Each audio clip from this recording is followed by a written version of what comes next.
Hi hello friends, അപ്പോൾ നമ്മുടെ പുതിയൊരു വീഡിയോയിലേക്ക് എല്ലാവർക്കും സ്വാഗതം. ഇന്നൊരു മോർണിംഗ് വ്ളോഗിലാണ് സ്റ്റാർട്ട് ചെയ്യാമെന്ന് വിചാരിച്ചു. നമ്മൾ ഗുരുവായൂർ പോവാണ് കേട്ടോ. 5 മണിക്ക് അലാറം വെച്ചിട്ടത് അറിഞ്ഞില്ല, ഞാൻ അലാറം അടിക്കണമെന്ന് തോന്നുന്നു. 5:45 പെട്ടെന്ന് നീറ്റപ്പോഴാണ് അറിയണത്. 6:30 ആകുമ്പോഴേക്കും അമ്മ അവിടെ നിന്ന് ഓട്ടോ വിളിച്ചിട്ട് വരും. ഇപ്പോഴേക്കും നമ്മൾ അരമണിക്കൂറിൻ്റെ ഉള്ളിൽ കുളി കഴിഞ്ഞ് ടപ്പ തന്നെ മാറ്റണം കേട്ടോ. അപ്പോൾ ഞാൻ വേഗം ഒരു ഇൻട്രോ പറഞ്ഞിട്ട് കുളി കഴിഞ്ഞ് റെഡി ആയിട്ട് കാണാം, അല്ലെങ്കിൽ പിന്നെ പെട്ടെന്ന് സമയമൊക്കെ പോവും. അപ്പോൾ ഇനി പോസിറ്റീവ് തന്നെ ഇട്ടിട്ടുണ്ട്. ഞങ്ങളുടെ കുളി കഴിഞ്ഞിട്ട് കണ്ണുകുട്ടീനെ വിളിച്ചാൽ മതി. അപ്പോൾ വേഗം പോയിട്ട് റെഡി ആയിട്ട് വരാം. അപ്പോൾ നമ്മളിന്നൊരു ഗുരുവായൂർ പോണ ഒരു കുഞ്ഞൊരു വ്ളോഗാണ്. അപ്പോൾ എല്ലാവരും വീഡിയോ കണ്ടിട്ട് സപ്പോർട്ട് ചെയ്യാൻ മറക്കരുത്. അപ്പോൾ വേഗം തന്നെ റെഡി ആയിട്ട് ബാക്കി വിശേഷങ്ങൾ വഴിയേ കാണിക്കാം. ഇന്നൊരു മഴ ദിവസം എന്ന് തോന്നുന്നുണ്ട് കേട്ടോ. നല്ല തണുപ്പുണ്ടായിരുന്നു. രാത്രി മൊത്തത്തിൽ അടിപൊളി മഴയായിരുന്നു. ഇപ്പം അങ്ങനെ ചനിപ്പിനാന്ന് തന്നെ പെയ്തുകൊണ്ടിരിക്കുന്നുണ്ട്. എനിക്ക് ഉറപ്പായിരുന്നു ഇന്ന് രാവിലെ നല്ല മഴ ഉണ്ടാവും കേട്ടോ. പക്ഷേ പിന്നെ അത്രയൊന്നും ഉണ്ടായിരുന്നില്ല. ചനിപ്പിന് മഴയല്ലേ പോട്ടെ എന്ന് വിചാരിച്ചു. നമ്മൾ കുടയൊക്കെ എടുത്തിട്ട് പോകാമെന്ന് വിചാരിച്ചു. വേഗം തന്നെ കുളി പാസ്സാക്കിയിട്ടോ. പച്ചവെള്ളത്തിൽ തന്നെ കുളിച്ചിട്ടുണ്ടായിരുന്നു. ഇവിടെ ആർക്കും ചുടുവെള്ളമൊന്നും വേണ്ട കേട്ടോ കുളിക്കാൻ വേണ്ടിയിട്ട്. പിന്നെ ഇത് ഒരുങ്ങാൻ വേണ്ടിയിട്ട് ഈ ഡ്രസ്സ് നമ്മൾ ബർത്ത്ഡേക്ക് വേണ്ടിയിട്ട് യൂണിന്ന് എടുത്തതായിരുന്നു. ബർത്ത്ഡേക്ക് വേണ്ടിയിട്ട് യൂണിന്നല്ല, യൂണിന്ന് എടുത്തു. പിന്നെ ഞാനത് ബർത്ത്ഡേക്ക് ഇട്ടു. അങ്ങനെ കേട്ടോ. എനിക്കിഷ്ടമായി. ഇതൊരു കോട്ടൻ്റെ ആണ്, ഇടാൻ വേണ്ടിയിട്ട് സുഖമാണ്. ഇനി അവിടെ ചെന്ന് കഴിഞ്ഞാൽ പൊരുവയിലാണോ എന്ന് അറിയില്ല. ക്യൂവിൽ പെട്ട് കഴിഞ്ഞ് കഴിഞ്ഞാൽ അയ്യോ എന്ന് വിളിക്കും. അതുകൊണ്ട് ഇങ്ങനത്തെ ഡ്രസ്സായിരിക്കും കുറച്ചും കൂടെ ഈസി. ലൂസായിട്ട് കോട്ടൻ്റെ ഡ്രസ്സാകുമ്പോൾ ഇത്തിരി കൂടെ ഈസി അല്ലേ എന്ന് വിചാരിച്ചിട്ടുണ്ട്. ആദ്യം തന്നെ മോയ്സ്ചറൈസർ ക്രീം അപ്ലൈ ചെയ്തു. പിന്നെ സൺസ്ക്രീം വാരി പൊത്തിയിട്ടുണ്ട്. സൺസ്ക്രീൻ ഇട്ടതിന് ശേഷം ഞാൻ കുറച്ചുകൂടെ പൗഡർ ഇട്ടിട്ടുണ്ട്. എന്താ വെച്ചാൽ അതൊരു ഭയങ്കര ഗ്ലേസ് ആയിട്ട് നിൽക്കും കേട്ടോ. ഒരു ഓയിലി എനിക്ക് ഭയങ്കര ഇഷ്ടമാണ്. പക്ഷേ നമ്മൾ യാത്ര പോകുമല്ലേ, ഇനി വേറെ തൊലിച്ച് കൂടെ പോകണ്ടെന്ന് വിചാരിച്ചിട്ട് ഇത്തിരി പൗഡറും കൂടെ ഇട്ടിട്ടുണ്ട്. പിന്നെ നമ്മൾ ലിപ്പൊന്ന് ലൈൻ ചെയ്തിട്ട് ഈ ഒരു ലിപ്സ്റ്റിക് കൂടെ ഇട്ട് കൊടുത്തിട്ടുണ്ട്. അടിപൊളി ലിപ്സ്റ്റിക്. അത് ഇട്ട് കഴിഞ്ഞ് കഴിഞ്ഞാൽ പിന്നെ വേറെ ഒന്നും വേണ്ട. അത് ഇട്ട് കഴിഞ്ഞാൽ നിങ്ങൾക്ക് മാറ്റം മനസ്സിലാവും. വേറെ ഒന്നും ചെയ്തിട്ടില്ല കേട്ടോ ഞാൻ ഫേസിൽ. പിന്നെ നമുക്ക് കണ്ണെഴുതാം, അത്രയേ ഉള്ളൂ. പൊട്ട് വയ്ക്കുക, അത്രയേ ഉള്ളൂ കേട്ടോ. ലിപ്സ്റ്റിക് ഇട്ടാൽ തന്നെ നമ്മുടെ മുഖത്ത് പകുതി ഒരു ജീവൻ വന്ന പോലെയാണ്. ലിപ്സ്റ്റിക് ഇടുന്നവർക്ക് അതിനെ പറ്റി അറിയാണ്ടാവും. ഇടാത്തവർക്ക് ഇത് പറഞ്ഞിട്ട് കാര്യമില്ല എന്ന് പറഞ്ഞ പോലെയാണ് കേട്ടോ. ഞാനൊക്കെ ഇപ്പോൾ ഒരു 1-2 വർഷമായിട്ടുള്ള ലിപ്സ്റ്റിക് ഇടാൻ വേണ്ടിയിട്ട് തുടങ്ങിയിട്ട്. അതിൻ്റെ മുന്നേ ഇത് ഇടുന്നൊക്കെ ഭയങ്കര ഒരു പാടായിരുന്നു കേട്ടോ. ആൾക്കാർ എങ്ങനെയാണോ അങ്ങനെയാണോ ഇങ്ങനെ പറയുമോ, അല്ലെങ്കിൽ അങ്ങനെ ഒരു നോട്ടമൊക്കെ ഭാവമൊക്കെ ഒന്നും ഞങ്ങളുടെയൊക്കെ പണ്ട് കാലത്ത് ലിപ്സ്റ്റിക് ഇടുക എന്നൊക്കെ പറഞ്ഞാൽ അത്രയും മോശപ്പെട്ടൊരു സംഭവമായിരുന്നു കേട്ടോ. ഇപ്പം ആരുടെ മുഖത്ത് നോക്കിയാലും ഇത് ഇല്ലാണ്ടിരിക്കില്ല, ഇല്ലാതെ ഇറങ്ങുമില്ല കേട്ടോ. ഒറ്റ ജീവിതമല്ലേ ഉള്ളൂ. നമുക്ക് ഇഷ്ടമുള്ള പോലെ ജീവിക്കാൻ നല്ലത്. അല്ലാതെ ഇപ്പം എന്താ, എനിക്കൊക്കെ ഒരു 30+ ആയതിൻ്റെ ശേഷം കേട്ടോ ഈ ഒരു അന്തം കുന്തൊക്കെ വന്നിട്ടുണ്ടായിരുന്നത്. അങ്ങനെ പിന്നെ ഞാനിതാ ലിപ്സ്റ്റിക്കൊക്കെ ഇട്ടു. ഞാൻ കണ്ണിൽ മസ്കാരയൊക്കെ ഒന്ന് പുരട്ടി കൊടുത്തു. കണ്ണൊന്ന് ജീവൻ വെച്ച് നിന്നോട്ടെ വിചാരിച്ചിട്ട്. രാവിലെ അല്ലേ കുളി കഴിഞ്ഞാൽ മിക്കതും നമ്മുടെ മുഖമൊക്കെ കൂടെ കണ്ണൊക്കെ കൂടെ ഉറങ്ങി തൂങ്ങിയ പോലെ ആയിരിക്കും. പിന്നെ ഇന്നലെ രാത്രി എനിക്കൊരു പൊട്ട ദിവസമായിരുന്നു കേട്ടോ. പൊട്ട ദിവസം എന്ന് പറഞ്ഞു കഴിഞ്ഞാൽ അത്രയും പൊട്ട ദിവസമായിരുന്നു. ഉറക്കം എന്ന് പറഞ്ഞ സാധനം എനിക്ക് വരണേ ഉണ്ടായിരുന്നില്ല. ഒരു 3 മണി വരെ 4 മണി വരെ ഞാൻ വെയിറ്റ് ചെയ്തു. മൂന്നിട്ട് പിന്നെ ഞാൻ 4 മണിക്ക് ഇങ്ങോട്ട് കിടന്നു. അത്രയേ ഉള്ളൂ കേട്ടോ. ബാക്കി പിന്നെ ഞാൻ ഉറങ്ങിയില്ലേ ചോദിച്ചു കഴിഞ്ഞാൽ എനിക്ക് അറിഞ്ഞുകൂടാ. അങ്ങനത്തെ ഒരു ദിവസമായിരുന്നു. പിന്നെ ഞാനിതാ കമ്മലിട്ടിട്ടുണ്ട്. ഇത് നമ്മുടെ അമേലിയിൽ നിന്ന് വാങ്ങിയ സ്ട്രോബെറിയുടെ ഒരു 40 രൂപയുടെ കമ്മൽ. നല്ല രസമുണ്ട് കാണാൻ വേണ്ടിയിട്ട്. ആ ഒരു മാലയ്ക്ക് മാച്ചാണ് കേട്ടോ. ആ മാലയ്ക്ക് പെയറായിട്ടുള്ള കമ്മൽ, പെയറായിട്ടല്ല വേറെ കമ്മലാണ് തോന്നുന്നു, എനിക്ക് ഓർമ്മയില്ല. അത് അവിടെ നിന്ന് മേടിച്ചു തന്നെയാണ്. ആ റെഡ് കോമ്പിനേഷൻ, വൈറ്റും റെഡും കോമ്പിനേഷൻ ആയിക്കോട്ടെ എന്ന് വിചാരിച്ചു. മുടി പിന്നെ ഒന്നും ചെയ്യാൻ വേണ്ടിയിട്ടില്ല. ആകെ 6-4 നമ്പേ ഉള്ളൂ. അതാണെങ്കിൽ ഒരു കുന്നോളം നെറ്റിയുണ്ട് എനിക്ക്. അപ്പോൾ പിന്നെ ഇങ്ങനെ എങ്ങനെ പിടിച്ചിട്ട് നമുക്കൊരു ക്രാബ് ഇടാം. പിന്നെ ഞാനൊരു ബണ്ണ് കയ്യിൽ വെക്കുന്നുണ്ട്. അവിടെ പോയിട്ട് നമുക്ക് വാരി പിടിച്ച് കെട്ടാൻ വേണ്ടിയിട്ട്. എനിക്ക് കുറേ നേരം ഇങ്ങനെ പരത്തിയിട്ട് ബുദ്ധിമുട്ടാണ്. ചൂടാകുമ്പോൾ പ്രത്യേകിച്ച് കേട്ടോ. തണുപ്പാകുമ്പോൾ വലിയ കുഴപ്പമൊന്നുമില്ല. അപ്പോൾ എൻ്റെ ഒരുങ്ങലാണ് കഴിഞ്ഞു. താഴെ ഞാനൊരു റെഡ് ലെഗിൻസ് ഇട്ട് കൊടുത്തിട്ടുണ്ട്. അപ്പോഴേക്കും പൂജിറ്റിയുടെ ഒരുക്കും കണ്ണുകുട്ടിയുടെ ഒരുക്കൊക്കെ കഴിഞ്ഞ് അമ്മ അവിടെ നിന്ന് ഓട്ടോ വിളിച്ച് വന്നിട്ടുണ്ട് കേട്ടോ. നേരം ഇത്തിരി പരപരാൻ തന്നെ വെളുത്തു. പരപരാ വെളുത്താലും കുഴപ്പമൊന്നുമില്ല കേട്ടോ. നമ്മൾ ഈ ഒരു സമയത്തൊക്കെ തന്നെയാണ് പോവുക. കാരണം പുലർച്ചെ നീട്ട് പോകാൻ വേണ്ടിയിട്ട് സ്വന്തം വണ്ടിയും കാര്യങ്ങളൊക്കെ ഉണ്ടെങ്കിൽ നമുക്ക് കുഴപ്പമൊന്നുമില്ല. പിന്നെ ഇവിടുന്ന് ഓട്ടോ വിളിച്ചാൽ വളാഞ്ചേരി എത്തുമൊക്കെ വേണ്ടത് വിചാരിച്ചിട്ട് നമ്മൾ ഈ ഒരു സമയത്ത് തന്നെയാണ് നമുക്ക് കംഫർട്ട് ആവുന്ന ഒരു നേരം തന്നെയാണ് ഇറങ്ങാറ് കേട്ടോ. നമുക്കൊരു 6:45 ഒരു ബസ്സാണ് കിട്ടിയിട്ടുണ്ടായിരുന്നത്. അത് കുന്നംകുളത്തേക്ക്. കഴിഞ്ഞ പ്രാവശ്യം ഈ ബസ് തന്നെയാണ് കിട്ടിയിട്ടുണ്ടായിരുന്നത്. പിന്നെ 7:45 അടുത്ത ബസ്സുള്ളൂ എന്ന് പറഞ്ഞു. അപ്പോൾ ഏതായാലും വേണ്ടില്ല, അതിലങ്ങോട്ട് വലിഞ്ഞ് കയറി കുന്നംകുളത്ത് ഇറങ്ങിയിട്ട് നമുക്ക് മാറിക്കയറാൻ വിചാരിച്ചോളൂ. പിന്നെ എപ്പോഴും ഗുരുവായൂർ ബസ് ഉണ്ടാവുമല്ലോ. കുന്നംകുളത്താണെങ്കിൽ പിന്നെ കുറച്ച് അധികം ഇല്ലല്ലോ ഗുരുവായൂർക്ക്. അപ്പോൾ അത് കാരണം നമ്മൾ അങ്ങനെ ഇരുന്നു. ഈ 3 കൂടെ എൻ്റെ അടുത്ത് ഇരുന്നുണ്ടായിരുന്നിട്ട് ഉറങ്ങാൻ വേണ്ടിയിട്ട്. എൻ്റെ അപ്പുറം പിടിച്ചിട്ട് അങ്ങോട്ട് ഉറങ്ങാമെന്ന് വിചാരിച്ചിട്ടാണ്. അങ്ങനെ നമ്മളവിടെ ഇറങ്ങിയപ്പോൾ ദണ്ടാ മഴ. എന്തായാലും ഞങ്ങൾ കുടയൊക്കെ എടുത്തിട്ടുണ്ടായിരുന്നു, അതുകൊണ്ട് കുഴപ്പമൊന്നും ഉണ്ടായില്ല. മെല്ലെ പിടിച്ചങ്ങോട്ട് നടന്നു കേട്ടോ. പിന്നെ എന്തായാലും ചായ കുടിച്ചിട്ടാണ് നമ്മൾ ക്യൂവിൽ നിൽക്കുള്ളൂ. എന്നാലും കുട്ടികൾക്ക് വിശക്കും, പിന്നെ എനിക്ക് വിശക്കും, പിന്നെ അമ്മയ്ക്ക് വിശക്കും, പിന്നെ ആ കൂടെ വിശപ്പാവും. അവിടെ ക്യൂവിൽ കയറിയിട്ട് പിന്നെ ഇറങ്ങാറുള്ള ടാസ്ക്കാണ്. അപ്പോൾ അതുകൊണ്ട് തന്നെ നമ്മളൊരു ഹോട്ടൽ, സ്ഥിരം കയറുന്ന ഹോട്ടലല്ല, ഒന്ന് മാറി പിടിക്കാമെന്ന് വിചാരിച്ചു. അപ്പോൾ കയറി നോക്കി എങ്ങനെയോ എന്താവെന്ന് അറിയില്ല. ഞാനും അമ്മയും ഒരു മസാല ദോശ എടുത്തിട്ടുള്ളൂ. രാവിലെ വേണ്ടോക്കി കഴിച്ചാൽ പോയില്ല. എനിക്ക് എങ്ങനെ ഫുഡ് കഴിക്കാനായാലും ഒരു 11 മണി 11:30 മണി കഴിയും എനിക്ക് വിശപ്പ് വരാൻ വേണ്ടിയിട്ട്. അപ്പോൾ പിന്നെ അമ്മയ്ക്കും അതുപോലെ തന്നെയാണ്. അമ്മയെ ഒട്ടും കഴിക്കാത്ത ആളാണ്. അപ്പോൾ കണ്ണൻകുട്ടിക്കും പൂജുട്ടിക്കും കൂടെ ഓരോരോ മസാല ദോശയും ഞാനും അമ്മയും കൂടെ ഒരെണ്ണം വാങ്ങിയിട്ട് ഷെയർ ചെയ്തു. ചായ അപ്പോൾ പറഞ്ഞവർ തന്നില്ല. എനിക്ക് ചായ കുടിക്കാൻ പറ്റിയില്ല കേട്ടോ. ചായ കിട്ടിയില്ല. നല്ല തിരക്കായിരുന്നേ. ഫുഡ് നല്ല അടിപൊളി ഫുഡായിരുന്നു. സാമ്പാറും ചട്നിയും മസാല ദോശയൊക്കെ നല്ല ടേസ്റ്റ് ഉണ്ടായിരുന്നു. മുന്നേ കയറിയ കടയിൽ ഫുഡൊക്കെ അടിപൊളിയായിരുന്നു, പക്ഷെ ഉപ്പുണ്ടാവില്ല, ഒന്നിനും ഉപ്പുണ്ടാവില്ല, ചട്നിയിൽ പോലും ഉപ്പുണ്ടാവില്ല കേട്ടോ. അപ്പോൾ പിന്നെ ഇതൊക്കെ അടിപൊളിയായിരുന്നു. അങ്ങനെ ഞങ്ങൾ രണ്ടാളും വയറ് നിറയെ കഴിച്ചു, പിള്ളേരും കഴിച്ചു. മൊത്തത്തിൽ കഴിച്ചിട്ട് നമ്മളിനി ഇവിടുന്ന് അങ്ങോട്ട് വെച്ച് പിടിക്കാമെന്ന് വിചാരിച്ചു കേട്ടോ. ചായ കുടിക്കാൻ ഇത്തിരി സമയം അവിടെ പോകും. എന്താ വെച്ചാൽ 3-4 ആൾ ചായ കുടിച്ച് ഇറങ്ങുമ്പോഴേക്കും ടൈം പിടിക്കുമല്ലോ. കാരണം കൂട്ടി ഇപ്പോൾ പാൻറ് ഇട്ടിട്ടാണ് വന്നിട്ടുണ്ടായിരുന്നത്. ഇനി കുറച്ച് കഴിഞ്ഞ് അവിടെ എത്താറാകുമ്പോഴേക്കും അവൻ ആ പാൻറ് മാറിയിട്ട് മുണ്ടാക്കാനും മുണ്ടെടുത്തിട്ട് നടക്കുന്നത് കുറച്ച് കംഫർട്ട് കുറവാണ്. അപ്പോൾ അതുകൊണ്ട് പാൻറ് ഇട്ടിട്ട് വന്നിട്ട് അവിടെ നിന്ന് അങ്ങനെ അതെല്ലാ പ്രാവശ്യം അങ്ങനെ തന്നെയാണല്ലോ ചെയ്യുക. അതാണ് കേട്ടോ ആ പാൻറ് ഇട്ടിട്ട് വന്നിട്ടുള്ളത്. മുണ്ട ബാഗിനകത്തുണ്ട്. പിന്നെ നമ്മൾ ആ ഒരു കുളക്കടവില്ലേ, കുളമില്ലേ, അവിടെ അങ്ങനെ ചെന്ന് നല്ല ഭംഗിയിട്ടായിരുന്നു കാണാൻ വേണ്ടിയിട്ട്. രാവിലത്തെ ഒരു വൈബ് എന്ന് പറയുന്നത് നിങ്ങൾക്ക് വീഡിയോയിൽ എത്രത്തോളം ചന്തം കാണുന്നത് എനിക്ക് അറിഞ്ഞൂടാ, പക്ഷേ നല്ല രസമുണ്ടായിരുന്നു. ആ ഒരു ചനുപനി മഴയും തണുപ്പും ഒക്കെ കൂടെ ആയിട്ട്. വെയിലില്ലല്ലോ, എനിക്കും വെയിലില്ലാതെ കൊടുമഴയല്ലേ ഒരു കുഴപ്പമില്ല കേട്ടോ, വെയിൽ സഹിക്കുക വയ്യ. പിന്നെ ഗണകുട്ടി ഇതാ മുണ്ട് മാറ്റാൻ വേണ്ടിയിട്ട് അവിടെ കയറിയിട്ടുണ്ടായിരുന്നു. അപ്പോൾ അവന് മുണ്ടൊക്കെ ഞങ്ങൾ എടുത്തു കൊടുത്തു. ഇത്തിരി നേരം അവിടെയും കൂടെ പോസ്റ്റായി. അവൾ അപ്പം കാണുമ്പോൾ അവിടെ തിരക്കും കാര്യങ്ങളൊന്നും ഇല്ല കേട്ടോ നമ്മുടെ ഗുരുവായൂർ. അപ്പോൾ ഞങ്ങൾ വിചാരിച്ചു വെക്കേഷൻ സമയമൊന്നും അല്ലല്ലോ, അപ്പോൾ തിരക്കൊന്നും ഉണ്ടാവില്ലായിരിക്കും എന്ന് പൂജ പറഞ്ഞപ്പോഴും ഞാൻ പറഞ്ഞു ക്യൂവിൽ അങ്ങോട്ട് കയറി നോക്കിയാൽ അറിയാം തിരക്കുണ്ടാവില്ലേ എന്നുള്ളത്. ഇവിടെ അങ്ങനെ വെക്കേഷനെന്നോ ഒന്നുമില്ല കേട്ടോ. ഇവിടെ ശബരിമലയിലും ഗുരുവായൂരൊന്നും ഏത് സമയത്ത് എപ്പോഴും തിരക്ക് തന്നെയായിരിക്കും. അങ്ങനെ പിന്നെ നമ്മൾ ബാഗ് വെക്കാൻ വേണ്ടി ക്ലോക്ക് റൂമിൽ നമ്മുടെ പുറത്ത് എപ്പോഴും നമ്മൾ അവിടെ അമ്പലത്തിനകത്തുള്ള ക്ലോക്ക് റൂമിലാണ് വെക്കുക കേട്ടോ. ഇത് ഏത് പടിഞ്ഞാറൻ തന്നെയാണോ അങ്ങനെ പറയാൻ എനിക്ക് അറിഞ്ഞുകൂടാ കേട്ടോ സത്യം പറഞ്ഞു കഴിഞ്ഞാൽ. അതിൻ്റെ അവിടുന്ന് നമ്മളിങ്ങനെ റൈറ്റ് തിരിഞ്ഞിട്ട് ഇങ്ങനെ പോയി കഴിഞ്ഞ് കഴിഞ്ഞാൽ ഇവിടെ ഒരു ക്ലോക്ക് റൂമുണ്ട്. ഇവിടെ തിരക്കേ ഉണ്ടാവില്ല.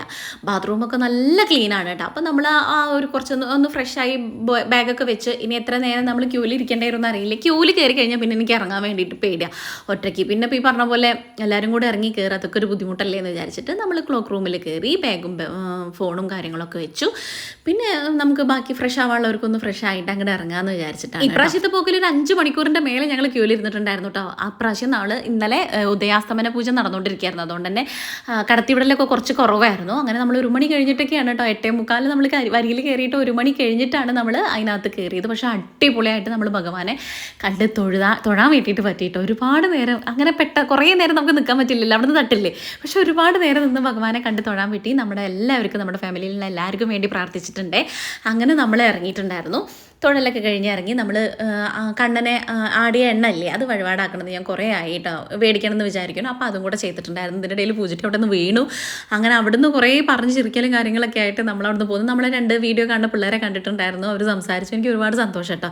പിന്നെ വേറെ 2 കുട്ടികളോ നമ്മുടെ നാട്ടിലുള്ള 2 കുട്ടികളെ കണ്ടിട്ടുണ്ടായിരുന്നു. അയ്യോ അതും ഒരുപാട് സന്തോഷം. പിന്നെ അങ്ങനെ എനിക്ക് കണ്ണനെ അന്ന് കാലുകൊണ്ട് വയ്യാണ്ടായിട്ട് ഞാൻ അടി എണ്ണാൻ വഴിപാടൊക്കെ ആക്കിയിട്ടുണ്ടായിരുന്നു. അതൊക്കെ ചെയ്തിട്ടാണ് നമ്മൾ ഇറങ്ങി. അപ്പോൾ ഇത്തിരി നേരം വൈകിട്ടുണ്ടായിരുന്നു കേട്ടോ. പിന്നെ നമ്മളിതൊക്കെ കഴിഞ്ഞിട്ട് ക്യൂവിൽ അമ്മേനെയും കണ്ണനെ അവിടെ ഫുഡ് കഴിക്കാൻ വേണ്ടിയിട്ട് ഊണ് കഴിക്കാൻ വേണ്ടിയിട്ട് ക്യൂവിൽ നിർത്തിയിട്ടുണ്ടായിരുന്നു. പക്ഷേ ഇന്ന് ഗംഭീര തിരക്കായതുകൊണ്ട് തന്നെ ചോറ് കഴിഞ്ഞിട്ടുണ്ടായിരുന്നു. അപ്പോഴേക്കും 3 മണിയൊക്കെ കഴിഞ്ഞു. അപ്പോൾ പിന്നെ അവിടുന്ന് ഒരു ഏട്ടൻ ഇങ്ങനെ കൈകൊണ്ട് ഇങ്ങനെ കാട്ടിപ്പോൾ ഞാൻ വിചാരിച്ചു ഓടി വരും ഫുഡ് കഴിക്കാനാണെന്ന്. പക്ഷേ ഏട്ടൻ ഫുഡില്ല പൊക്കോള് മക്കളേന്നാണ് എല്ലാവരോടും പറഞ്ഞിട്ടുണ്ടായിരുന്നു. ഒരുപാട് ക്യൂ ഫുഡ് കഴിക്കാൻ വേണ്ടിയിട്ടുണ്ടായിരുന്നു. എല്ലാവരും അവിടെ നിന്ന് പിരിച്ചു വിട്ടു. അങ്ങനെ പിന്നെ ഞങ്ങൾ അവിടെ നിന്ന് പോകുന്നു കേട്ടോ. ഇനി പുറത്തുനിന്ന് ഫുഡ് കഴിക്കാമെന്ന് വിചാരിച്ചു. പിള്ളേർക്കൊക്കെ നല്ല വിശന്നുണ്ടായിരുന്നു. അപ്പം നമ്മൾ കയറിയിട്ട് 2 മണി 2:30 ആയിട്ടുണ്ടായിരുന്നു ഇറങ്ങിയപ്പോൾ കേട്ടോ. അപ്പോൾ എല്ലാവർക്കും കാര്യമായിട്ട് വിശന്നിട്ടുണ്ടായിരുന്നു. പിന്നെ ഞങ്ങൾ കുറച്ച് നേരം ഫോട്ടോസും വീഡിയോസൊക്കെ എടുത്ത് അങ്ങനെ പിന്നെ അവിടെ നിന്ന് ഇങ്ങോട്ട് പോരാമെന്ന് വിചാരിച്ചിട്ടോ. ഫോട്ടോ ഒക്കെ എടുത്തിട്ടുണ്ട്. എനിക്ക് ഇവിടെ വന്നു കഴിഞ്ഞാൽ അവിടെ നിന്നിട്ടൊരു ഫോട്ടോ എടുക്കണം അല്ലെങ്കിൽ നിർബന്ധമാണ്. എനിക്ക് എന്തോരു സമാധാനക്കേടാണ് കേട്ടോ. അങ്ങനെ പിന്നെ നമ്മൾ അവിടെ നിന്നും ഒന്നും കൂടെ പുറത്തുനിന്ന് കണ്ണനോട് ടാറ്റാ ബൈ ബൈ ഒക്കെ പറഞ്ഞു, ഭഗവാനോട് ടാറ്റാ ബൈ ബൈ ഒക്കെ പറഞ്ഞു. പുറത്ത് അമ്പലത്തിലല്ല സ്റ്റേജിൽ നല്ല പരിപാടികൾ നടന്നുകൊണ്ടിരിക്കുന്നുണ്ട്. അവിടെ നിന്ന് കാണാനുള്ള സമയമൊന്നും ഉണ്ടായില്ല. കണ്ണൻകുട്ടി 1:15 പോവാ പറഞ്ഞിട്ട് അങ്ങനെ നമ്മൾ അവിടെ നിന്ന് വെച്ച് പിടിച്ചു കേട്ടോ. ഇനി നമുക്ക് നല്ലൊരു ഹോട്ടൽ കിട്ടണം ഫുഡ് കഴിക്കാൻ വേണ്ടിയിട്ട്. അപ്പോൾ കഴിക്കാമെന്ന് വിചാരിച്ചിട്ട് അങ്ങനെ നടക്കുകയായിരുന്നേ. ഇവിടുന്ന് ഇത്തിരി ദൂരം ഉണ്ട്. എന്താ വെച്ചാൽ നമ്മൾ തൊഴാൻ കയറിയതൊരു സ്ഥലത്തും പിന്നെ നമ്മൾ വഴിപാടും കാര്യങ്ങളൊക്കെ കഴിക്കാൻ വേണ്ടിയിട്ടും ക്ലോക്ക് റൂമിൽ പോയിട്ട് ബാഗൊക്കെ എടുക്കുമ്പോഴേക്കും ഒരു ലോകം അങ്ങനെ ചുറ്റിയിട്ടാണ് വന്നിട്ടുണ്ടായിരുന്നു. പിന്നെ 2-3 സാധനങ്ങൾ നോക്കാമെന്ന് വിചാരിച്ച് കടയിലൊക്കെ കയറിയിട്ടുണ്ടായിരുന്നു കേട്ടോ. ഇവിടെ ഈ ഒരു കട കാണുമ്പോൾ എനിക്ക് ഭയങ്കര സന്തോഷമാണ്. ചെറുതിലൊക്കെ അല്ലേ ഞങ്ങളിങ്ങനെ ഉള്ളിൽ കയറി ഭഗവാനെ തൊഴാൻ വേണ്ടി അങ്ങനെ ക്യൂ നോക്കുന്ന പരിപാടിയൊന്നും ഇല്ല കേട്ടോ. വെറുതെ അങ്ങോട്ട് കയറും ചെല്ലും. അവിടെ ആ ഒരു നമ്മുടെ ചുറ്റമ്പലല്ലേ അവിടെ നിന്നിട്ട് ഒന്ന് തൊഴുതു പോരും. തന്നെയാണ് ഗുരുവായൂരപ്പനെ കാണാണ്ടായിരുന്നത് ഒരുപാട് വർഷങ്ങളായിട്ട്.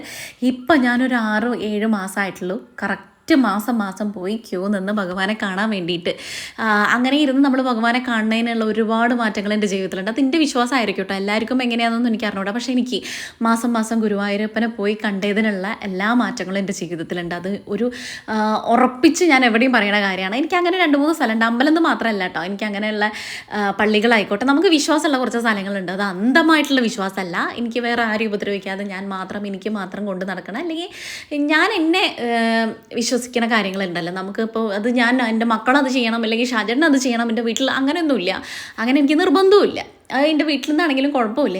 എനിക്കൊരു വിശ്വാസം ഉണ്ട്, അത് പുറകെ പിടിച്ച് പോകുന്നുണ്ട്. അതിലെനിക്ക് നല്ലതാണ് ഇതുവരെ, നല്ലത് ചീത്ത ഒക്കെ നമ്മുടെ ജീവിതത്തിലുണ്ടാവും. അത് വെച്ചിട്ട് അമ്പലത്തിൽ പോയി പള്ളിയിൽ പോയിച്ചിട്ട് നമുക്ക് മോശം അല്ലെങ്കിൽ ചീത്തത് വരാതെ അങ്ങനെയൊന്നുമില്ല. പക്ഷെ നമുക്ക് എന്തിനേയും ഫേസ് ചെയ്യാനുള്ള ഒരു കരുത്ത് ദൈവം തരും, അതെനിക്ക് ഉറപ്പുള്ള കാര്യമാണ് കേട്ടോ. അപ്പം അതിൽ മാറ്റം ഒരുപാടുണ്ടാവും. ഇപ്പം നമ്മൾ പള്ളിയിൽ പോവുകയാണെങ്കിലും അമ്പലത്തിൽ പോവുകയാണെങ്കിലും അത് പോയി കഴിഞ്ഞ് കഴിഞ്ഞാൽ കിട്ടുന്ന ഒരു പോസിറ്റിവിറ്റി എന്ന് പറയുന്നത് വലുതാണ്. അതിലൊരു തർക്കമില്ലാത്ത കാര്യമാണ്. വിശ്വാസമുള്ളവർക്ക്, വിശ്വാസമില്ലാത്തവരോട് ഇപ്പം ഈ പറഞ്ഞ പോലെ ഇതൊന്നും പറഞ്ഞിട്ട് കാര്യമില്ല. എൻ്റെ വിശ്വാസമാണ് കേട്ടോ ഞാൻ പറയണത്, പിന്നെയും പറയണു. അങ്ങനെ പിന്നെ നമ്മൾ അവിടുന്ന് ഫുഡൊക്കെ കഴിച്ചൊരു ഹോട്ടലിൽ കയറിയിട്ട് കേട്ടോ. ബാക്കിയുള്ള സ്ഥലത്തൊക്കെ ചോദിച്ചു നോക്കിയപ്പോഴേ 140 രൂപ ഊണിന്. അപ്പോൾ പിന്നെ ഞങ്ങൾ പിന്നെ വേറെ കഴിക്കണില്ല എന്ന് വിചാരിച്ചു. ഒന്നാമത് പിന്നെ അങ്ങോട്ട് ചടച്ചു എനിക്ക് കഴിക്കാനായിട്ട്, വിശപ്പൊക്കെ പോയി, പിള്ളേർക്ക് വിശക്കണമുണ്ട്. അപ്പോൾ പിന്നെ നമ്മൾ എന്തായാലും കഴിക്കാൻ തന്നെ വേണം, കുട്ടികൾക്ക് വിശക്കണ്ടല്ലോ എന്ന് വിചാരിച്ചിട്ട് കണക്കുട്ടി പറഞ്ഞിട്ട് ചോറ് വേണ്ട വെള്ളം എന്തെങ്കിലും മതിയെന്ന്. അപ്പോൾ എനിക്കൊരു പാവം തോന്നി, വീട്ടിലെത്തുമ്പോഴേക്കും 5 മണിയാവും.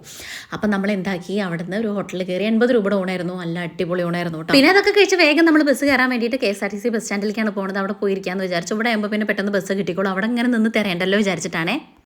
വീഡിയോയിൽ മുറി പൂജ വീണു ഗൈസ്. അവിടെ മുറി കാണിച്ചു തരാം. വീട്ടിലെത്തിയിട്ട് കോഴിക്കോട് ബസ് വന്നിട്ടില്ല, അപ്പോൾ നമ്മൾ ബസ് വെയിറ്റ് ചെയ്തുകൊണ്ടിരിക്കുകയാണ്. പൂജ മലക്കം പറഞ്ഞ വീഡിയോ മിസ്സിങ് ആണ്, അപ്പോൾ ഫോൺ കയ്യിലുണ്ടായിരുന്നില്ല. കാണിച്ചു കൊടുക്കും പൂജോ മുറി. ഇതാണ് ഗൈസ് മുറി. ഇതൊന്നല്ല, കാലിൻ്റെ മുട്ടിൽ. ഇതിപ്പോൾ ഞാനാണ് വീണെങ്കിൽ പൂജയോടെ കടന്ന് തിമിർത്തി ചിരിച്ചായിരുന്നു. ഞാനായതുകൊണ്ട് പിന്നെ അപ്പം ചിരിച്ചില്ല, കുറച്ച് ഉണ്ടാ ചിരിച്ചു. നമ്മൾ ബസ്സിന് വെയിറ്റ് ചെയ്യാം, കണ്ണുകൂട്ടി ടോയ്ലറ്റ് പോയിരിക്കാം. ബസ് വന്നിട്ട് അതിൽ കയറി പോകണം. ഒരു സ്ഥലത്ത് അവിടെ ബാഗ് വിൽക്കി വിഷമിച്ചിരിക്കുകയാണ്. ഒരു ഹായ് പറയും എന്തായാലും ഞാനൊക്കെ അന്ന് വേണ്ടേ പോകുന്നുണ്ട്. ചെറിയ ഒന്നും വീട് പോലും വേണ്ട. അമ്മ അമ്മനെ വെച്ചിട്ടാണ് വന്നത് കൃഷ്ണനെ കാണാൻ.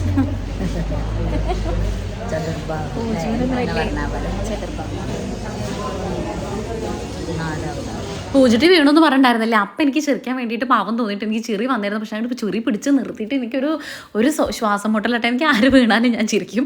ഞാൻ വീണ ആരെങ്കിലും ചിരിച്ചു കഴിഞ്ഞാൽ എനിക്ക് ഭയങ്കര സങ്കടം ദേഷ്യമൊക്കെ വരും കേട്ടോ. അപ്പം ഞാൻ അപ്പം പിന്നെ ചിരിച്ചില്ല, പാവല്ലേ കണ്ട ആൾക്കാരുടെ ഇടയിൽ വീണതല്ലേ വിചാരിച്ചിട്ടേ. പിന്നെ എനിക്ക് അവളെ കാണുമ്പോൾ ചിരി വരുമായിരുന്നേ. പിന്നെ നമ്മളൊരു കവർ മേടിക്കാൻ വേണ്ടിയിട്ട് ഞാൻ പറഞ്ഞില്ല ആടി എണ്ണ വാങ്ങിയിട്ടുണ്ടായിരുന്നു എന്നുള്ളത്. അപ്പം അതിങ്ങനെ ഇങ്ങനെ തൂവി പോകണ്ടോന്ന് വെച്ചിട്ട് എവിടെ നിന്നും കിട്ടിയില്ല കേട്ടോ. പിന്നെ നമുക്ക് ബസ് കിട്ടി. ബസ്സിലിരുന്നിട്ടും ഇതൊക്കെ തന്നെയാണ് കേട്ടോ പറഞ്ഞിട്ടുണ്ടായിരുന്നത്. ഗൈസ് ഞങ്ങൾക്ക് ബസ് കിട്ടി. വീണാളെ ഞാൻ കാണിച്ചു തരാം. വീണാൾക്ക് ചമ്മലാണ് നിങ്ങളോട് പറഞ്ഞിട്ട്. നാളെ നോക്കൂ കുട്ടി, നോക്കൂ കൊച്ചിക്ക് നാളാണ് വീട്ടിലെത്തിയിട്ട് കാണിച്ചു തരാം. അമ്മടക്ക ചിട്ടാണ്ടോ ആന്നേ. ഒരു ദിവസം പോയി ഫുള്ള് വീഴ്ചയിലാണ് കുട്ടി. അതിൻ്റെ സങ്കടം. പാൻറ്റും കീറി പുതിയ കട്ട് ചെയ്തു. നീ നീറ്റോ ഗൈസ്. നമ്മൾ വളാഞ്ചേരി എത്തിയിട്ട് കാണാം. ഇനി ഒരു ഉറക്കം പാസ്സാക്കട്ടെ. ഓക്കെ ഞാൻ കളിയാക്കി മാറ്റേ. ഞാൻ എന്നെ കളിയാക്കിയ പൂജന ട്രോള് എനിക്കറിയാം എവിടെയാണ്. പക്ഷെ ഞാൻ അങ്ങനെ ആക്കിയതൊന്നും തെറ്റിപ്പോയി. അപ്പോൾ ഏതായാലും ഞങ്ങളിനി വളാഞ്ചേരി എത്തിയിട്ട് കാണാം. ഇനി എന്തെങ്കിലും ഒന്ന് കളിയാക്കാണ് കിട്ടാൻ വേണ്ടിയിട്ട് ഇരിക്കുന്നു ആള്. ഞാൻ അത്ര നേരം ആള് കെട്ട് കോരിയായിരുന്നില്ലേ. അപ്പോൾ പിന്നെ ഞാൻ ഇങ്ങനെ പൊത്തിയിട്ട് ഇങ്ങനെ ക്യാമറയുടെ അവിടെ കൈ വെച്ചത് ക്യാമറയുടെ അവിടെ ആകില്ല ആദ്യം. അതിനും ആണ് ഇരുന്ന് പിന്നെ അങ്ങോട്ട് തിന്നലായിരുന്നു കേട്ടോ.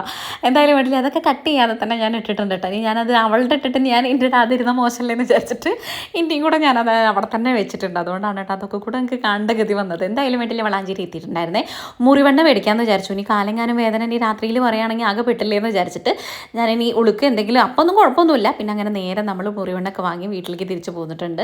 ഇനി ഒന്ന് കുറച്ച് നേരം ഒന്ന് ഇരിക്കാനുള്ളൊരു സമയം പോലും ഇല്ല കേട്ടോ. നമുക്ക് ക്ലീനിങ്ങും കാര്യങ്ങളൊക്കെ ഉണ്ട്. വിളക്ക് കൊളുത്താറായിട്ടുണ്ടേ ഗൈസ്. അങ്ങനെ നമ്മൾ ഗുരുവായൂർ പോയി എത്തിയിട്ടുണ്ട് കേട്ടോ. ഒരു 5:45 ആവാറായി. വളാഞ്ചേരി ഇറങ്ങി കുറച്ച് സാധനങ്ങൾ ഫോണിൽ ചാർജ് ഉണ്ടായിരുന്നില്ല, ഓഫ് ആവാറായിട്ടുണ്ടായിരുന്നു. അപ്പോൾ വന്നിട്ട് ഇത് ചാർജിലിട്ടിട്ടുണ്ട്. ചാർജിലിട്ടിട്ടാണ് പറയണത്. ഇത് കഴിഞ്ഞിട്ട് വേണം നമുക്ക് പെട്ടെന്നൊന്ന് അടിച്ച് വാരി ക്ലീൻ ചെയ്ത് കുളിച്ച് വിളക്ക് വെക്കാൻ വേണ്ടിയിട്ട്. അപ്പോൾ ഇനി അതുവരെ ചാർജ് ആവട്ടെ ഒരു 10 മിനിറ്റ്. എന്നിട്ട് ബാക്കി വിശേഷങ്ങൾ അങ്ങനെ കാണിക്കാമെന്ന് വിചാരിക്കുന്നു. ഫുഡ് തലേദിവസമുണ്ട്, ഒന്ന് ചൂടാക്കി കഴിക്കാൻ തന്നെ ഒന്നിനും വയ്യ. നല്ലോണം നേരം വൈകിട്ടോ. എത്ര നേരം വൈകാറില്ല നമ്മൾ പോയി വന്നു കഴിഞ്ഞാൽ. എന്തായാലും ഒരു 3 മണി 2:30-3 മണിക്കൊക്കെ തിരിച്ചെത്തണതാണെന്ന്. ഒരുപാട് നേരം വൈകി. അമ്മ അങ്ങനെ തിരിച്ച് വീട്ടിലേക്കും പോയി. ഇനി ഒരു 10-15 മിനിറ്റ് ചാർജായിട്ട് ബാക്കി വിശേഷങ്ങൾ കാണിക്കാം. അപ്പോൾ ഞാനൊന്ന് ഡ്രസ്സൊക്കെ ഒന്ന് മാറി ക്ലീൻ ചെയ്യാനും കാര്യങ്ങളും അടിച്ചു വരാനൊക്കെ ഉണ്ട്. അപ്പോൾ ഈ ഡ്രസ്സ് മാറ്റിയിട്ട് പിന്നെ എന്താ ഫോൺ ചാർജ് ആവാനുള്ളൊരു സമയം ഉണ്ടായിരുന്നുള്ളൂ കേട്ടോ. ഇനി നമുക്ക് ക്ലീനിങ്ങും കാര്യങ്ങളൊക്കെ കഴിഞ്ഞ് വിളക്ക് വെക്കണം. അതിൻ്റെ മുന്നേ നമുക്ക് ഈ വക പരിപാടിയൊക്കെ കഴിയണമല്ലോ. അപ്പോൾ അതുകൊണ്ട് തന്നെ വേഗം തന്നെ ബെഡൊക്കെ ഒരു ഇതൊക്കെ കൊട്ടി റെഡിയാക്കിയിട്ടാണ് പോയിട്ടുണ്ടായിരുന്നു. എന്നാൽ എൻ്റെ ഒരു സമാധാനത്തിൽ ഒന്നും കൂടെ വൃത്തിക്കും എനിക്കും ഞാൻ അങ്ങോട്ട് വിരിച്ചിട്ടിട്ടുണ്ട് കേട്ടോ. എനിക്കിങ്ങനെ ബെഡ്ഷീറ്റ് ചുളിഞ്ഞ് കിടക്കുക അല്ലെങ്കിൽ തലാണ് അവിടെ ഇവിടെയും കിടക്കണമൊക്കെ ഭയങ്കര പ്രാന്തുള്ള കാര്യമാണ് കേട്ടോ. ഇവിടെ എത്ര പറഞ്ഞാലും ഇവിടെ ശരിയാക്കാത്ത ആളെന്ന് പറയുന്നത് കണ്ണനും പൂജയാണ് കേട്ടോ. അങ്ങനെ ശരിയാക്കും, പക്ഷെ അതൊരു വൃത്തി മെന ഉണ്ടാവില്ല. പിന്നെ അവർ വന്ന് കുത്തി ചവിട്ടിയിടും. അപ്പോൾ അങ്ങനെ അതൊക്കെ വൃത്തിയാക്കിയിട്ട് പിന്നെ അങ്ങോട്ട് തുടക്കല്ല അടിച്ച് വാരിയിടാമെന്ന് വിചാരിച്ചു. എല്ലായിടും ഒന്നും അടിച്ച് വാരിയിട്ട് തുടച്ചിട്ട് വേണം നമുക്ക് വിളക്ക് വയ്ക്കാൻ വേണ്ടിയിട്ട്. ആണെങ്കിൽ തലയുടെ ഉള്ളിലൊരു പെരുപ്പ് കേട്ടോ. യാത്ര ചെയ്തതിൻ്റെ ബസ്സിലിരുന്നോ, അല്ലെങ്കിൽ എനിക്ക് ബസ്സിൽ യാത്ര ചെയ്യാന്ന് പറഞ്ഞാൽ ഭയങ്കര പാടാണ്. അപ്പോൾ ആ ബസ്സിൽ ഇരുന്ന് കഴിഞ്ഞാൽ ആ ഒരു ദിവസത്തെ മൊത്തം പോകുമല്ലോ. അപ്പോൾ അങ്ങനെ മൊത്തം പോകണമെന്ന് പറഞ്ഞിട്ട് ഇരിക്കാനുള്ള സമയമില്ല. അതുകൊണ്ട് തന്നെ വേഗം തന്നെ അടിച്ച് വാരി ഇനി തുടച്ചിട്ട് വേണം കേട്ടോ കുക്ക് ചെയ്യണ്ട. അതാണ് പിന്നെ ഏറ്റവും വലിയൊരു സമാധാനം എന്ന് പറയുന്നത്. ഫുഡ് തലേ ദിവസത്തെ ഇരിക്കുന്നുണ്ട്. അപ്പോൾ അത് വെച്ചിട്ട് അങ്ങോട്ട് അഡ്ജസ്റ്റ് ചെയ്യാമെന്ന് വിചാരിച്ചു. ഇവിടെയൊക്കെ നനഞ്ഞിട്ട് നമുക്കിവിടെ മഴ പെയ്ത് കഴിഞ്ഞാലേ ഇവിടെ ഈ സ്റ്റെപ്പിൻ്റെ അവിടെ വരെ നനയും. എനിക്ക് തീരെ ഇഷ്ടമല്ല. പിന്നെ ഈ പിള്ളേരിങ്ങനെ ചവിട്ടി വരുമ്പോൾ സ്റ്റെപ്പിൻ്റെ അവിടെയൊക്കെ ചളിയാവും. അപ്പോൾ ഒരു ദിവസം എത്ര പ്രാവശ്യം അവിടെ തുടയ്ക്കണമെന്ന് അറിയോ? രാവിലെ നീറ്റുപാട് ഇവിടെ തുടച്ചിട്ടാണ് കയറാൻ പറ്റുള്ളൂ. അല്ലാത്ത ദിവസം ആരെങ്കിലും വരും. അപ്പോൾ അവർ എന്താ വിചാരിക്കുക, നമ്മളിങ്ങനെ ക്ലീൻ ആക്കാണ്ട് ഇടുന്നല്ലേ. അങ്ങനത്തെ ദിവസങ്ങളിലാണെങ്കിൽ ആദ്യം തന്നെ വേറെ ആരെങ്കിലുമൊക്കെ ആയിരിക്കും വരിക. പിന്നെ ഇതാ നമ്മൾ വിരിച്ചിട്ടിട്ടുണ്ടായിരുന്നു ഉണക്കാൻ വേണ്ടിയിട്ടുള്ളത്. അതൊരുവിധം ഉണങ്ങിയിട്ടും ഉണങ്ങാണ്ടൊക്കെ ആയിട്ട് മഴ പെയ്തിട്ടുണ്ടായിരുന്നു നമ്മൾ വരുന്നതിൻ്റെ മുന്നേ. അപ്പോൾ അത് നനഞ്ഞിട്ടുണ്ടായിരുന്നു. അപ്പോൾ എന്തായാലും വേണ്ടില്ല, നമുക്കതൊക്കെ അകത്തിട്ടിട്ട് അങ്ങോട്ട് ഉണക്കാം. രാത്രിയിൽ ഞാൻ ആ ജനലിൻ്റെ അവിടെ മൊത്തം വിരിച്ചിട്ടിട്ട് അങ്ങോട്ട് ഫാൻ ഇടും. അപ്പോൾ രാവിലെ ആകുമ്പോഴേക്കും ഉണങ്ങിക്കോളും. പിന്നെ ഇതൊരു മടിച്ചി തരമാണ് ഈ കാണിക്കുന്നത്. ആ ഡ്രസ്സ് എടുക്കാൻ പോയിട്ട് ആ വരുന്ന സമയത്ത് തന്നെ ഞാൻ ഒന്ന് നമ്മുടെ ബക്കറ്റും മോപ്പും വെള്ളം കൂടെ എടുത്തു വിട്ടാൽ. അല്ലെങ്കിൽ ഞാനൊരു പോക്ക് പോകേണ്ടതെന്ന് വിചാരിച്ചിട്ട് വയ്യെന്ന് ഭയങ്കര മടി വയ്യായിട്ടോ. യാത്ര ചെയ്ത് കഴിഞ്ഞ് കഴിഞ്ഞാൽ ഒരു ക്ഷീണമല്ലേ, ആ ഒരു ക്ഷീണമാണ്. പിന്നെ നല്ല അടിപൊളി മഴ പുറത്ത് പെയ്തുകൊണ്ട് കുറിക്കുന്നുണ്ട്. നല്ല രസമുണ്ട്. ഇങ്ങനെ ചൂട് ചായ എന്തെങ്കിലുമൊക്കെ കുറിക്കാനൊക്കെ കിട്ടണം. എന്താണെങ്കിൽ കുറിക്കാൻ വേണ്ടിയിട്ടൊന്നുമില്ല. നമ്മുടെ ചക്ക വറുത്തതൊക്കെ തീർന്നു പോയിട്ടുണ്ട് കേട്ടോ. പിന്നെ തുടയ്ക്കലാണ്. ഇതിങ്ങോട്ട് നമ്മൾ അടിച്ചു വാരി തുടച്ചിട്ട് കഴിഞ്ഞാലേ എനിക്ക് ഭയങ്കര ഒരു പോസിറ്റിവിറ്റിയാണ്. എനിക്ക് എത്ര വയ്യെങ്കിലും അതങ്ങോട്ട് കഴിഞ്ഞ് കഴിഞ്ഞാൽ പകുതി ഒരു സമാധാനം പോലെ കിട്ടും കേട്ടോ. ഇനിയിപ്പോൾ വയ്യാത്ത അന്ന് നമ്മളൊന്നും ചെയ്യാതിരിക്കുമ്പോൾ എനിക്കൊരു വൃത്തിയില്ലായ്മ പോലെ തോന്നും. അപ്പോൾ എനിക്ക് ആ കൂടെ തലയ്ക്കൊരു വട്ടുള്ളത്. അതാണ് ഞാൻ എത്ര വയ്യെങ്കിലും ഈ ഒരു കാര്യമാണ് കഴിക്കുന്നത്. പിന്നെ വേഗം പോയി മേലൊഴുകി. തല നനയ്ക്കാൻ വേണ്ടി നിന്നില്ല കേട്ടോ. എനിക്ക് വയ്യ, രാവിലെ നനച്ച് പോയതല്ലേ. അപ്പോൾ തല നനച്ചാൽ മതിയായിരുന്നു, എന്നാൽ ഒരു ഓളം കിട്ടിയായിരുന്നു. അതിട്ട് ഓർമ്മയുണ്ടായില്ല. പിന്നെ ഞാൻ വേഗം മേലെ കഴുകി പിന്നെ മോയ്സ്ചറൈസർ ക്രീമൊക്കെ തേച്ചു. ഇനി നമുക്ക് വേഗം പോയിട്ട് വിളക്ക് വെക്കണം കേട്ടോ. മുടി ഇതായി ഇങ്ങനെ കെട്ടിയാലാണ് എനിക്കൊരു സമാധാനമാണ്. വാരി പിടിച്ച് അങ്ങോട്ട് കെട്ടി കഴിഞ്ഞ് കഴിഞ്ഞാൽ ഒരു സമാധാനമാണ് കേട്ടോ. എനിക്കിങ്ങനെ ഈ ഒരു നമ്മുടെ ഈ കഴുത്തിൻ്റെ അവിടെ മുടി ഇങ്ങനെ വന്ന് താഴെ ഇങ്ങനെ കെട്ടുമ്പോൾ എനിക്കൊരു സൗകര്യക്കേടാണ് കേട്ടോ. പിന്നെ വിളക്ക് വെക്കാൻ വേണ്ടിയിട്ട് കയറി നമ്മുടെ ഡോറൊക്കെ തുറന്നിട്ട് അപ്പോഴേക്കും ഒരു 6:20 ആയിട്ടുണ്ടായിരുന്നു കേട്ടോ. ഒരു 10 മിനിറ്റോളൊക്കെ വൈകിട്ടുണ്ട്. അന്ന് ചെയ്യുന്നല്ലേ, നമുക്ക് എപ്പോഴായാലും നമ്മൾ വിളക്ക് വെച്ചാൽ മതിയല്ലോ എന്ന് വിചാരിച്ചിട്ട്. മഴ ഇങ്ങനെ ചനിപ്പിനാന്നെ ചാറിയോണ്ടിരിക്കുന്നുണ്ട്. നല്ല തണുപ്പുണ്ട്. ഉള്ളിലിപ്പോൾ ഈ പണിയൊക്കെ ചെയ്തപ്പോഴേ എനിക്ക് ഗംഭീര ചൂടായിരുന്നു കേട്ടോ. ഇവിടെയാണ് നമ്മൾ വിളക്ക് വെക്കാൻ നിൽക്കുക. എല്ലാവർക്കും അറിയിപ്പോൾ ലോങ് വീഡിയോ കുറേ ആയിട്ട് പോസ്റ്റ് ചെയ്തിട്ടല്ലോ. അപ്പോൾ അത് കാരണം കാണാത്തൊരു പുതിയത് ആരെങ്കിലുമൊക്കെ ഉണ്ടെങ്കിൽ നമ്മൾ സ്റ്റെപ്പിൻ്റെ മേലെയാണ് ശരിക്കും താഴെയാണ് വെക്കേണ്ടത്. എനിക്ക് അപ്പം അവിടെ ഒന്നും വെക്കാനുള്ള, ഞാനും പൂജിറ്റൊക്കെയല്ലേ നമ്മുടെ ഈ പീരീഡ് സമയം അങ്ങോട്ടും ഇങ്ങോട്ടും ഒക്കെ നടക്കണമല്ലേ വിചാരിച്ചിട്ട് എനിക്ക് ഏറ്റവും കൂടുതൽ ഇവിടെയാണ് ഓക്കെ തോന്നിയത്. അതുകൊണ്ട് ഞാൻ ഇവിടെ വെച്ചോട്ടെ. അങ്ങനെ നമ്മൾ വിളക്കൊക്കെ വെച്ച് നാമൊക്കെ ചെല്ലി ഭസ്മൊക്കെ ഉരുട്ടിട്ട് അങ്ങോട്ട് ഇറങ്ങിയിട്ടുണ്ട്. ഇനി ഇത്തിരി നേരം പുറത്തിറങ്ങി നിൽക്കാമെന്ന് വിചാരിച്ചിട്ടോ. ഈ ഒരു കാറ്റും വെളിച്ചൊക്കെ കിട്ടാൻ വേണ്ടിയിട്ടില്ല. ഇനിയായിട്ട് നമ്മൾ ഉള്ളിൽ കയറി കഴിഞ്ഞ് കഴിഞ്ഞാൽ പിറ്റേ ദിവസം ഉറക്കം എണീറ്റിട്ടാണ് കേട്ടോ പുറത്തേക്ക് ഇറങ്ങുള്ളൂ. അപ്പോൾ ഈ ഒരു തുളസിക്കല്ലി അത് ആകെ വാടി കരിഞ്ഞു പോയിട്ടുണ്ടായിരുന്നു മഴ പെയ്തപ്പോഴേക്കൊക്കെ. എനിക്ക് എല്ലാ ചെടിയോളെക്കാട്ടിലും ഇഷ്ടം ഇങ്ങനെ തുളസി ഇങ്ങനെ വെച്ച് പിടിപ്പിച്ച് അതിങ്ങനെ ഇങ്ങനെ പൊന്ത പിടിച്ച് നിൽക്കുന്നത് കാണാൻ എനിക്ക് ഇഷ്ടമാണ്. പിന്നെ നമുക്ക് അമ്പലത്തിൽ നുള്ളി കൊടുക്കുകയും ചെയ്യാം. അപ്പോൾ അതിൻ്റെ കതിരൊക്കെ ഞാനൊന്ന് നുള്ളിയിട്ട് കൊടുത്തു കേട്ടോ. പിന്നെ ഇങ്ങനെ ചാറ്റൽ മഴ പെയ്യുമ്പോൾ പൂജിറ്റി പറഞ്ഞു നമുക്ക് പുറത്തേരം കുറച്ച് ഇരിക്കുക എന്നുള്ളത്. വീഡിയോയുടെ മുമ്പിൽ ആൾ വരില്ല. എന്താ വെച്ചാൽ അങ്ങനെ വന്നു കഴിഞ്ഞാൽ ഞാൻ ട്രോളിച്ചിട്ടായിരിക്കും. അങ്ങനെ ഞങ്ങൾ കുറേ നേരമൊക്കെ അത് വിളക്ക് വെച്ചിട്ട് ഇവിടെ വന്നിരിക്കും. ചായ എന്തെങ്കിലും ഉണ്ടെങ്കിൽ ചായയൊക്കെ കുടിക്കാൻ വേണ്ടിയിട്ട്. പിന്നെ എന്തെങ്കിലും നുണയും കൊതിയൊക്കെ ഇവിടെ വന്നിരുന്ന് പറയും. പിന്നെ ഇത്തിരി നേരം കഴിഞ്ഞിട്ട് കൊതു കുത്താനുള്ള സമയമാകുമ്പോഴാണ് ഉള്ളിൽ കയറുള്ളൂ കേട്ടോ. പിന്നെ ഇത്തിരി നേരം ഒരു 7:30-8 മണിയൊക്കെ ആയപ്പോഴേക്കും എല്ലാവർക്കും നല്ലോണം വിശന്ന് ഉച്ചയ്ക്ക് കഴിച്ചതല്ലേ. ഫ്രൈഡ് റൈസ് തലേ ദിവസത്തെ ഉണ്ടായിരുന്നു. അത് മതി ഞങ്ങൾക്ക് 3 ആക്കും കേട്ടോ. നല്ല ദിവസമല്ല മാർഗം ഞാനില്ല. ചിരിക്കാണോ കഥയാണോ കഷ്ടകാലം അരച്ചൊക്കെ തീരെ വീടെ പൊരിയുമ്പോ അവളന്നെ ചവിട്ടി എപ്പടി ഇരിക്കടാ. നമ്മൾ ഇന്നലെ ഉണ്ടാക്കിയ ഫ്രൈഡ് റൈസും മയോണൈസും ഉണ്ട്. അത് കൂട്ടിയിട്ട് നമ്മൾ ചെയ്യാത്തിരിക്കും. എനിക്ക് ഫുഡ് ഉണ്ടാക്കാൻ എന്തായാലും ഞാനോ ഞാൻ എന്നെ വെച്ചിട്ടാണെങ്കിൽ കുറച്ച് കഞ്ഞി ഉണ്ടാക്കാം ആവശ്യമായിട്ട് അല്ലേ. ഇതിനൊന്നും വേണ്ട. ഫ്രൈഡ് റൈസ് അല്ല എന്ത് വീണാലെന്താ. അയ്യോ ഇന്ന് ആരെ കണ്ടിട്ടാ പോയിട്ട് സ്വന്തമായിട്ട് കണ്ണാടിയിൽ നോക്കിയാറുണ്ടോ? മോളൂനെ കണ്ട് അടുത്ത വീട്ടില് ഗുരുത്വദോഷം ഞാനാണ് ഞാൻ തീർച്ചു പോലില്ല. ഞാൻ വെട്ടുമ്പോൾ നീക്കുമ്പോഴും മുറിയുമാവണേ. ഞാൻ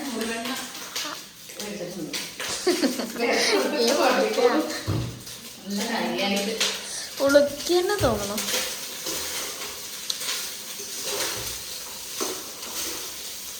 അമ്മമ്മത് കേട്ട അപ്പ വിളിക്കും.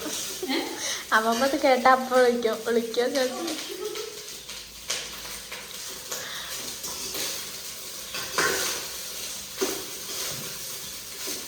അമ്മമ്മയ്ക്ക് മാത്രമേ സ്നേഹമുള്ളൂ. മോള് ഇരുന്ന് ശ്രദ്ധിക്കുക. ഞാൻ എന്റെ വീട്ടിലൊന്നല്ല. ഞാൻ പിന്നെ അമ്പലം ആൾക്കാരെന്താ കരുതാ ഒരു കുട്ടി വീണിട്ട് ഇതെന്താ ഇങ്ങനെ ചെയ്യാനൊക്കെ നിർത്തിയിട്ട് ഇവിടെ സാധനം അങ്ങനെ ആയി. മോളൂര് പാട്ട് കേട്ട് വീണാണ്.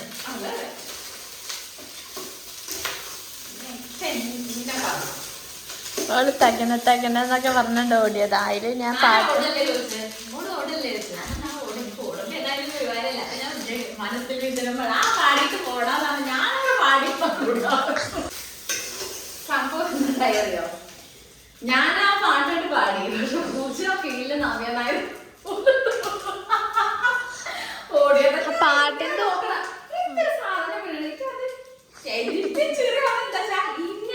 അതൊന്നും എനിക്ക് ഓർമ്മയില്ല.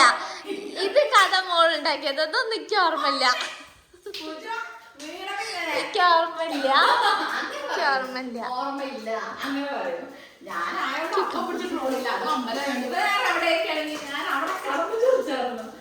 അത്രയും ഞാൻ കൺട്രോൾ ചെയ്ത് കൊണ്ടുവന്നു. പിന്നെ പിന്നെ ആയ ദേഷ്യം ഞാൻ ചിരിക്കാതെ ചിരിച്ചിട്ടുണ്ടാ. എന്നിട്ട് അത് വേണമെന്ന് പറയാം. എന്തായാലും നല്ലൊരു ഇതായി ഇത്. ആൾക്കാരൊക്കെ ഉണ്ടായിരുന്നോടെ. ആൾക്കാരൊക്കെ ഉണ്ടായിരുന്നോടെ. പിന്നെ അതെ